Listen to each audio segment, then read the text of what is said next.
Hola a todos, bienvenidos a este espacio de formación. Mi nombre es Dani Esteban Gallego Quiseno, soy investigador senior en MinCiencias.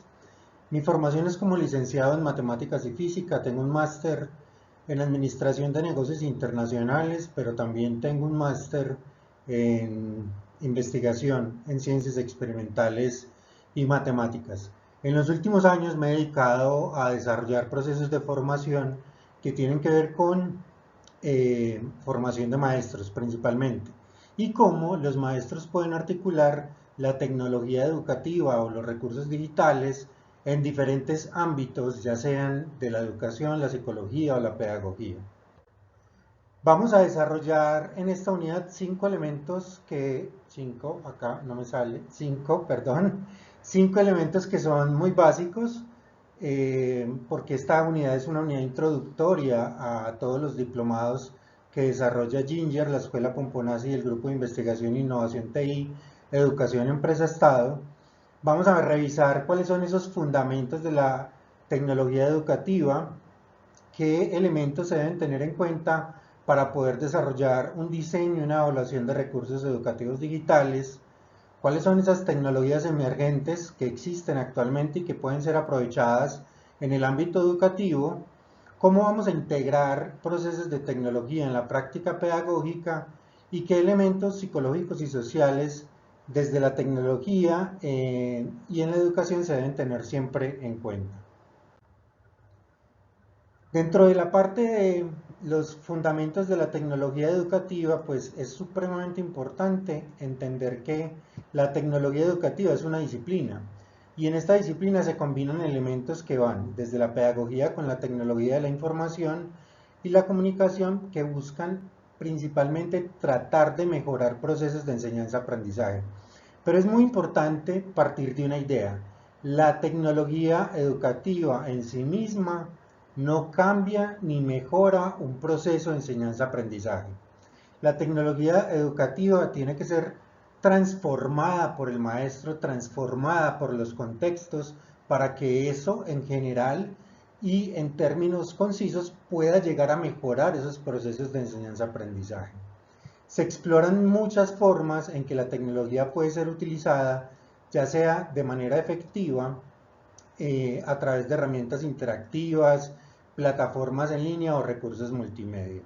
Los fundamentos de la tecnología educativa incluyen procesos de comprensión de las teorías del aprendizaje, el diseño de materiales didácticos digitales, la evaluación efectiva de tecnologías educativas, la integración de estas herramientas significativas y la equidad para todos los estudiantes. Es muy importante también comprender que una de las herramientas que trata de desarrollar la tecnología educativa es que el aula se vuelva un aula a su vez inclusiva, comprensiva y que desarrolle diferentes habilidades en muchos ámbitos. Entonces, en términos generales, hay unas teorías de aprendizaje que ayudan a soportar los fundamentos de la tecnología educativa, y están desde el conductismo, que algunas personas indican claramente que no se debe utilizar, pero para mí es importante mostrarlo porque hay unas herramientas que son útiles para el desarrollo de procesos tecnológicos en educación.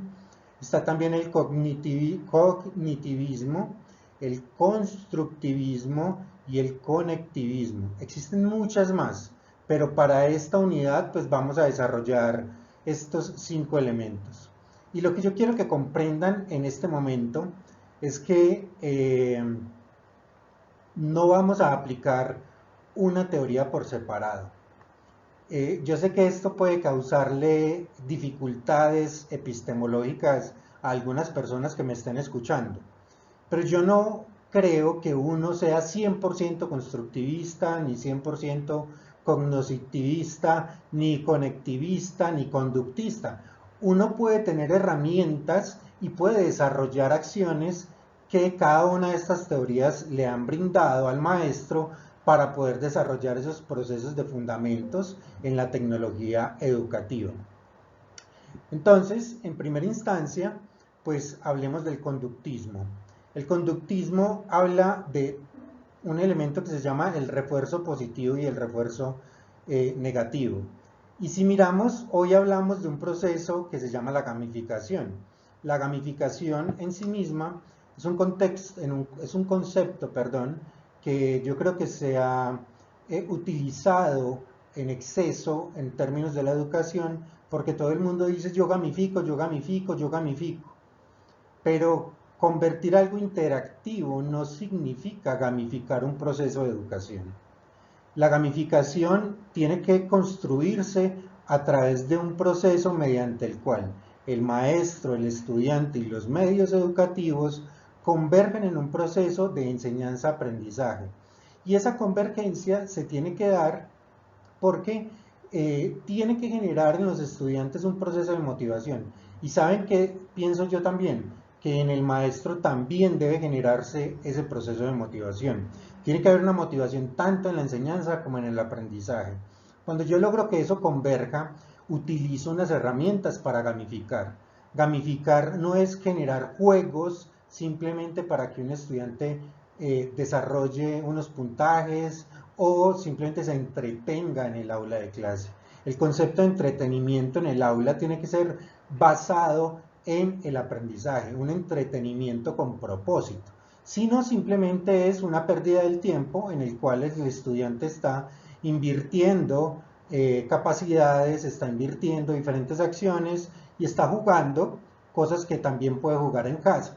Cuando yo gamifico de verdad, yo estoy desarrollando un proceso de enseñanza-aprendizaje o de aprendizaje y de enseñanza. Puede ser en cualquiera de las dos líneas, ya sea que vaya a enseñar a emprender o de aprender a enseñar, y el estudiante lo está disfrutando, el estudiante a su vez está desarrollando esas acciones de formación mediante el disfrute del aprendizaje. El aprendizaje debe ser disfrutado, el aprendizaje no tiene que ser agobiante, no tiene que ser estresante. Entonces, por eso, el refuerzo positivo y negativo que uno dice que no se debe utilizar desde el conductismo, mire cómo en la gamificación sale a la luz como uno de los elementos más importantes para el desarrollo de procesos de tecnología educativa. Skinner, por ejemplo, dentro del conductismo, pues nos hablaba de la enseñanza asistida y actualmente pues tenemos programas de enseñanza asistida por computadora, ya sea que utilicemos plataformas, ya sea que utilicemos herramientas o elementos para que nos puedan acompañar dentro de este proceso, utilización de inteligencias artificiales hoy tan comunes y tan útiles. Lo importante no es cogerles fobia, sino saber cómo yo voy a interpretar todos estos procesos de enseñanza-aprendizaje.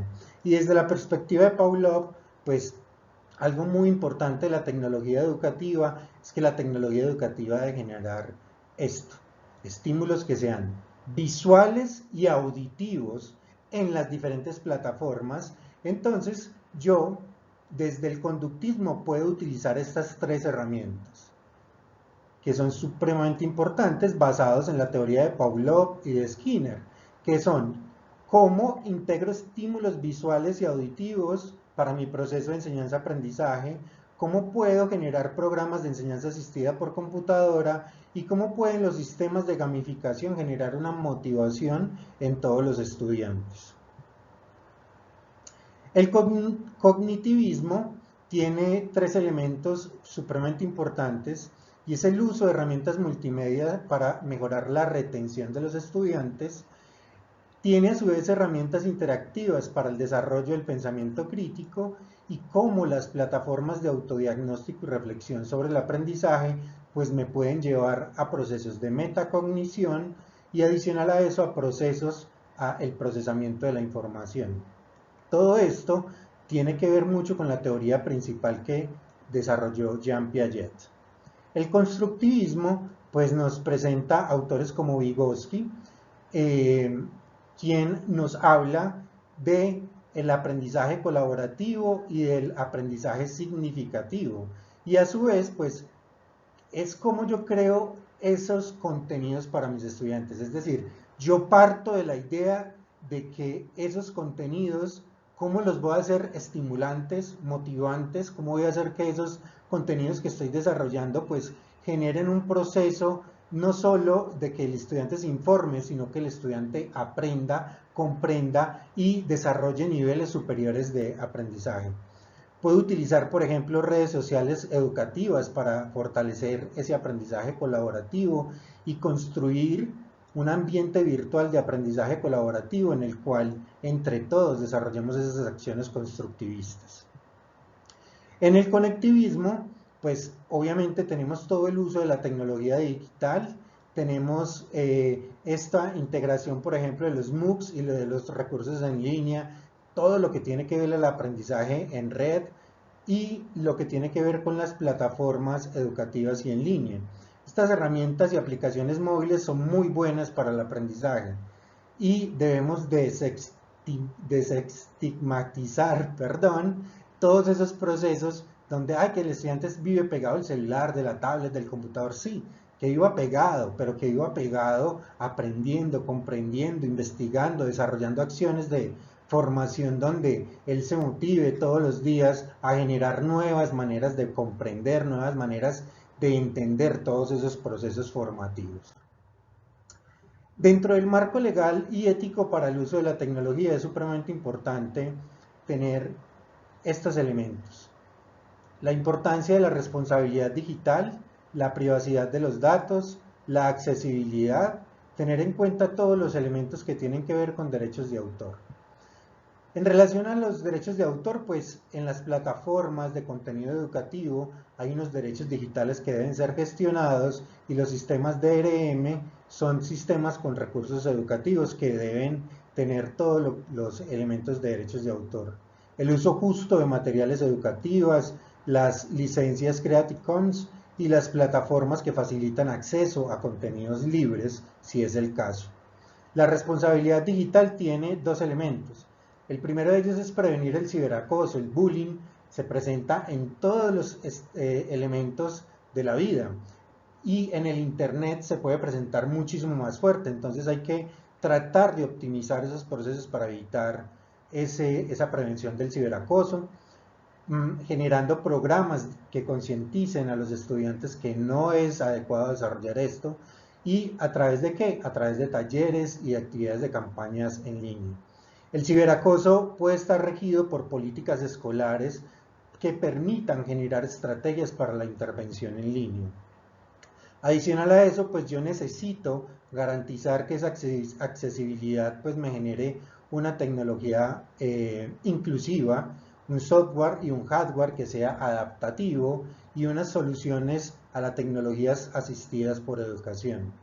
La accesibilidad debe ser pues basado en las normas, en este caso por ejemplo citamos la norma WCAG 2.1 que nos habla sobre el diseño universal de plataformas educativas. En relación a la privacidad de los datos, pues los estudiantes tienen todo el derecho y los maestros también de tener una protección de datos. Por ejemplo, está el proceso FERPA en Estados Unidos y las plataformas educativas de manera segura.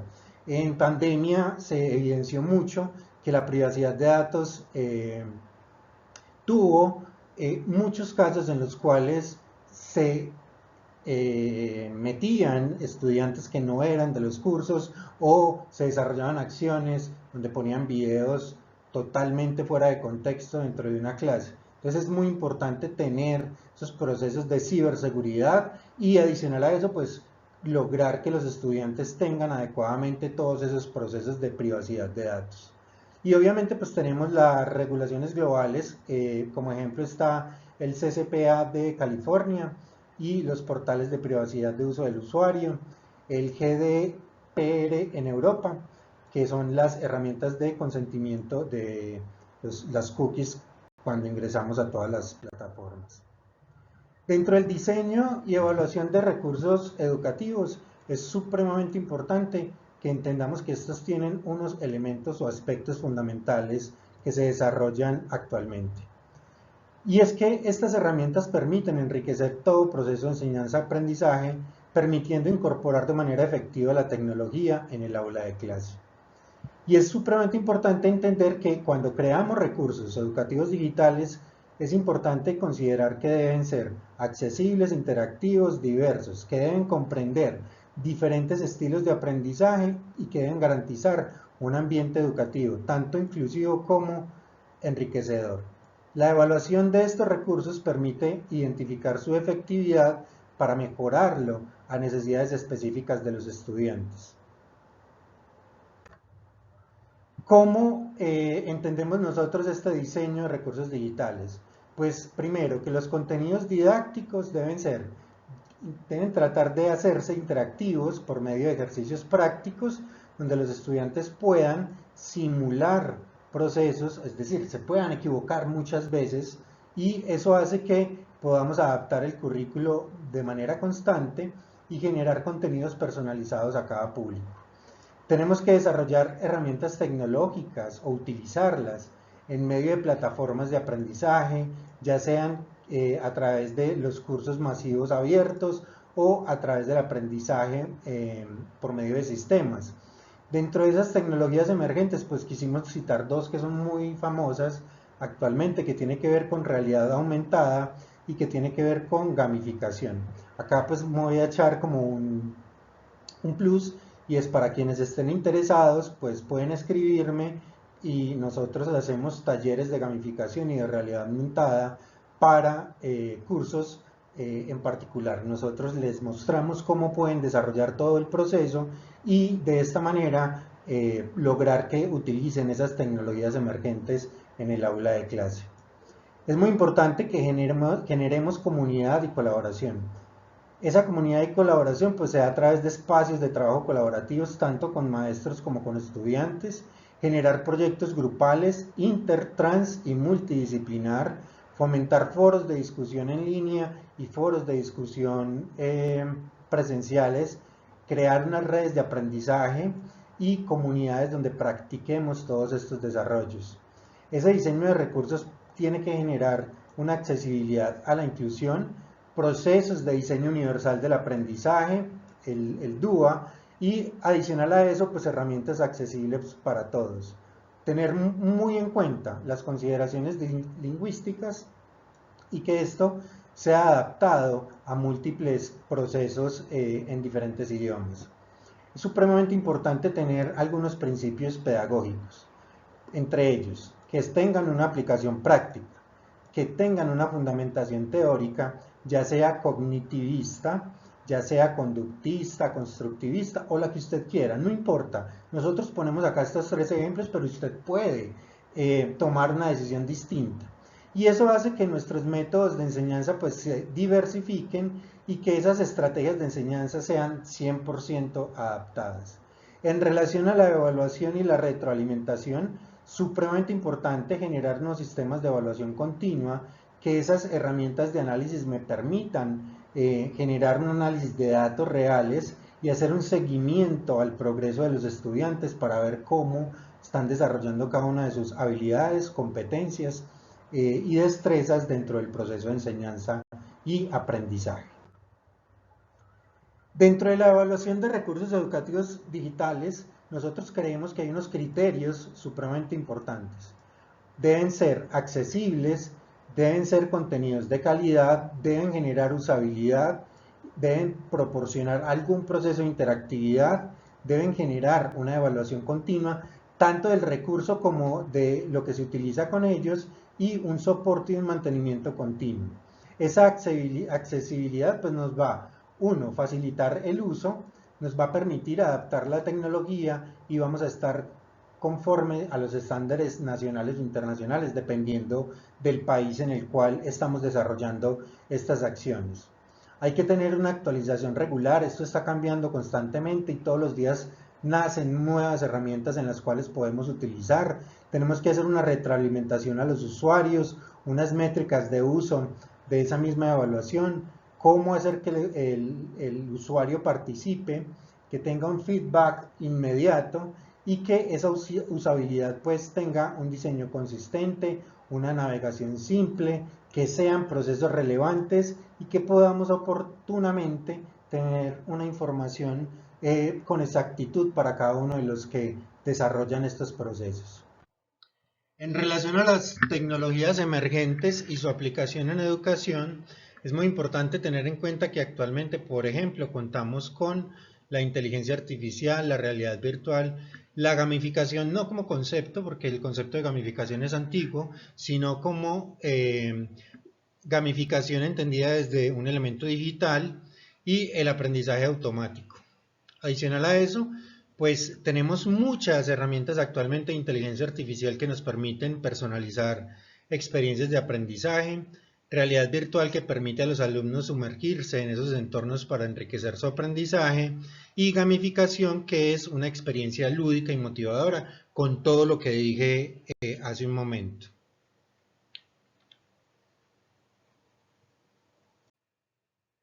Dentro de las tecnologías emergentes y su aplicación en educación, pues tenemos la personalización del aprendizaje y es cómo entender esas trayectorias de aprendizaje individualizadas a través de los datos, algoritmos que sugieren rutas educativas basadas en el desempeño de nuestros estudiantes. Adicional a eso, pues cómo puedo yo adaptar los contenidos de tal manera que los sistemas se ajusten a la dificultad del formato según el usuario y un soporte en tiempo real que, por ejemplo, incluyendo chatbots y asistentes virtuales, puedan dar una guía al instante a los estudiantes y que no necesiten de mi presencia el 100% del tiempo. Esos sistemas tutoriales de inteligentes pues permiten una adaptabilidad cognitiva, un diagnóstico y una retroalimentación favorecen los procesos de gamificación. ¿En qué sentido? En que permite incorporar elementos del juego para motivar el aprendizaje y ese diagnóstico de autoevaluación es un feedback personalizado, ajustes de recursos educativos. Dentro de la inteligencia artificial en educación encontramos una herramienta supremamente poderosa que tiene que ver con el Big Data y el aprendizaje automático, el análisis predictivo que nos permite hacer una identificación de patrones y tendencias en el aprendizaje del estudiante y la personalización masiva que nos permite una customización a escala de los planes de estudio que estoy desarrollando. La integración de esta tecnología como la realidad virtual aumentada y la realidad virtual permite generar experiencias inmersivas y obviamente desarrollan herramientas de colaboración para que exista una interacción completa entre el alumno y el docente. Siempre hay que tener elementos de ética y privacidad como la gestión de datos y los sesgos algorítmicos que nos permiten crear estrategias para minimizar impactos negativos. En relación a la gamificación en contextos educativos, es supremamente importante entender que esas mecánicas del juego necesitan tener retroalimentación inmediata, es decir, respuestas directas a las acciones de los estudiantes, niveles de progresión para que el estudiante vaya mejorando en cada uno de los elementos que está desarrollando, incrementando la dificultad y el desbloqueo del contenido y una acumulación de recursos de tal manera que se pueda ver una colección de elementos o puntos para avanzar. Dentro de los elementos del juego, pues se pueden desarrollar, por ejemplo, tableros de clasificación, insignias, puntos, retos o misiones. Y estos son actividades diseñadas para que el estudiante vaya avanzando mediante diferentes aventuras, diferentes mundos, por ejemplo, y eso pues vaya generando esos puntos para que reciba recompensas por sus logros académicos, insignias que tengan un reconocimiento visual de sus habilidades y de sus logros y una competitividad entre estudiantes basadas en el rendimiento.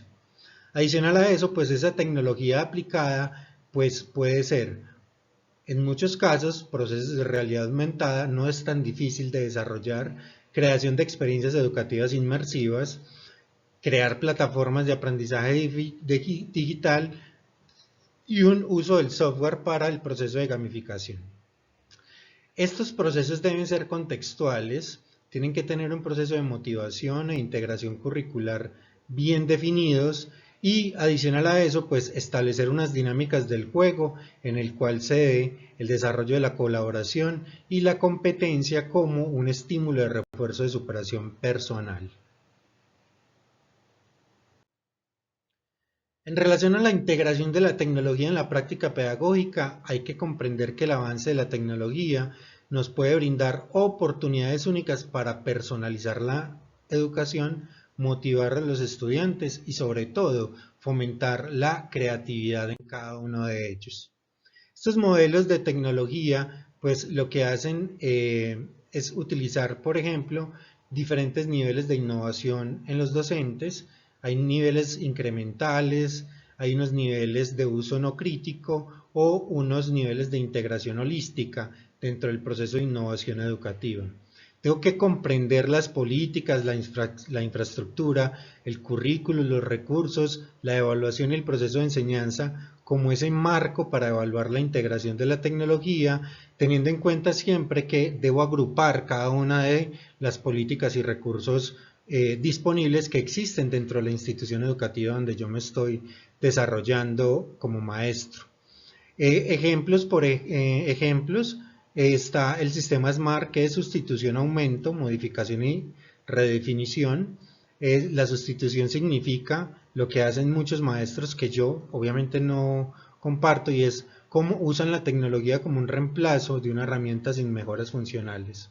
El aumento es que mejoran la funcionalidad de la herramienta. La modificación me gusta mucho, uso de tecnología que permite cambios significativos en las tareas, y la redefinición también me parece muy acorde, y es cómo uso la tecnología para crear nuevas tareas previamente inconcebibles dentro del proceso de enseñanza-aprendizaje.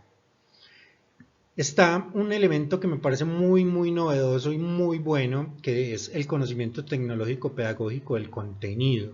Y es que un maestro debe tener estos tres elementos sí o sí para poder integrar tecnología en su práctica pedagógica. Tiene que tener un conocimiento de la tecnología, para eso estamos nosotros. Dentro de muchos de los diplomados de Ginger, pues vamos a estar desarrollando mucho conocimiento tecnológico en los maestros. También procesos de conocimiento pedagógico y conocimiento del contenido. Muchas veces creemos que saber mucho de un tema es suficiente para enseñarlo, y ahí hay un grave error. Yo necesito saber del tema, necesito saber de pedagogía para entender cómo los procesos de enseñanza mejoran el aprendizaje, entender que la pedagogía y la didáctica y la educación son tres conceptos completamente distintos, cada uno de ellos, que si bien tienen interrelaciones, pues no dan cuenta de lo mismo. Y adicional a eso, pues si yo ya sé de pedagogía y sé del conocimiento, pues tengo que aprender a integrar la tecnología en esos procesos de enseñanza-aprendizaje para poder entender tener un dominio de lo que estoy enseñando. Otro ejemplo son las aulas de mañana de Apple, en la cual se hace una enseñanza progresiva y una incorporación gradual de la tecnología en el aula. Otro ejemplo son las matrices de integración tecnológica, en la cual a través de diferentes niveles pues se da procesos de transformación de la enseñanza. Como tal, creemos que existen algunas estrategias para generar esa formación continua del profesorado en educación continua, educativa, y es que primero hay una capacitación inicial. Este módulo es inicial, este módulo no es un módulo profundo, si bien más adelante, después de esta masterclass, hay una presentación y también existe un documento supremamente poderoso sobre el uso de las TIC. Este proceso, esta unidad no va a enseñar a generar integración tecnológica a la práctica pedagógica. En este módulo vamos a entender los fundamentos de la tecnología en la práctica pedagógica, y es lo que estamos haciendo ahora.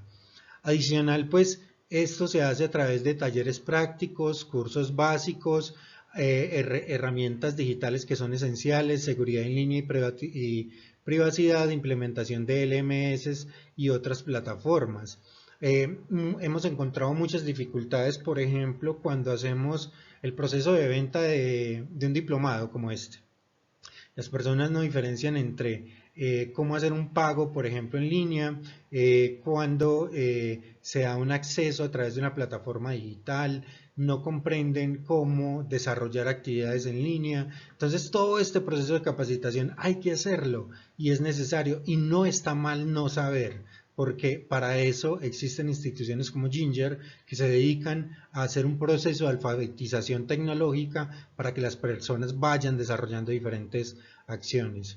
Debe existir sí o sí un apoyo institucional, unos recursos financieros y unos subsidios de becas para educadores. Nosotros también generamos este tipo de procesos en los diplomados, hacemos incentivos para la formación continua.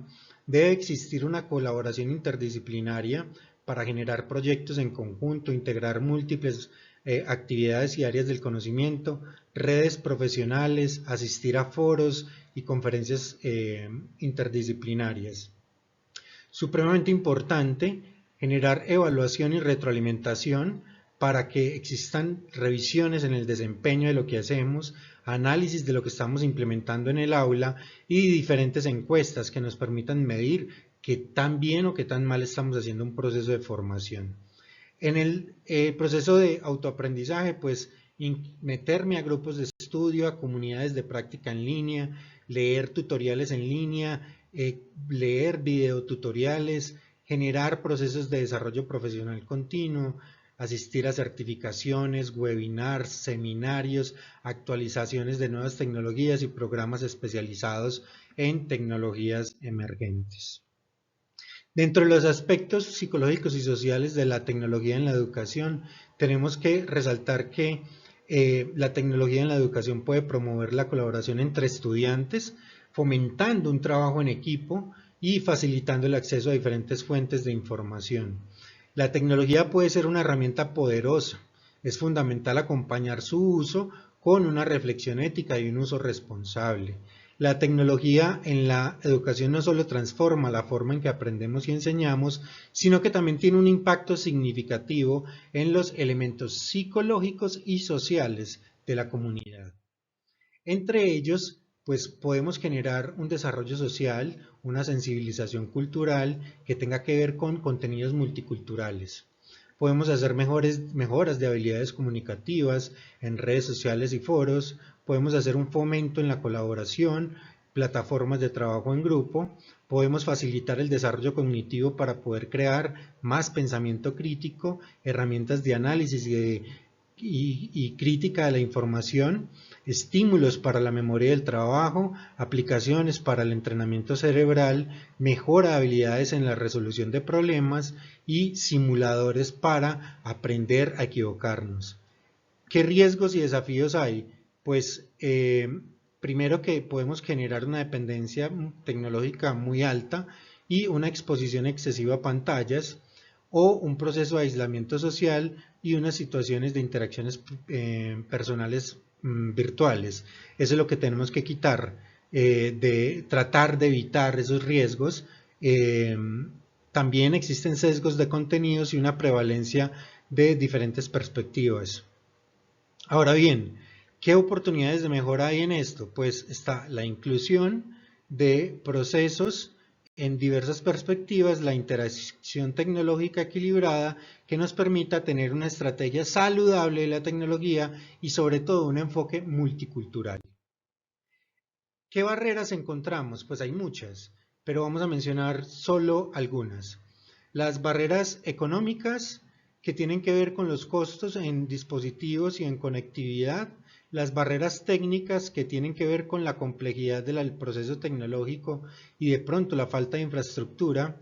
Hay unas barreras culturales muy fuertes que tienen que ver con la resistencia al cambio de algunos maestros y padres de familia y de estudiantes y la falta de habilidades digitales en muchos maestros.